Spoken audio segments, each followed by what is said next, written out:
வள்ளுவர் அழகா சொல்றாரு, ஒளி ஒருவற்கு உள்ள வெறுக்கை, இலி ஒருவற்கு அத்திறந்து வாழ்த்தும் எனல் அப்படிங்கிறார்.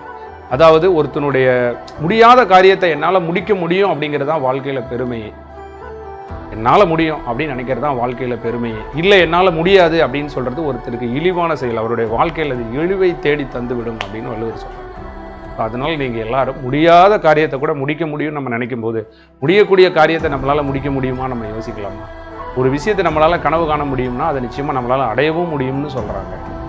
கனவு காண முடியும்னா நிச்சயமாக அடைய முடியும்ல. ஏன்? நம்மளால் என்ன முடியுமோ அதை தான் நம்ம கனவு காணும். அப்படி ஒன்றும் முடியாத விஷயத்தை கனவு காண்றால் நமக்கு கிடையாது. ஸோ அப்போ அதை கனவு காணும் போதே அதை செய்வதற்கான ஆற்றலும் நமக்கு வந்துடுது.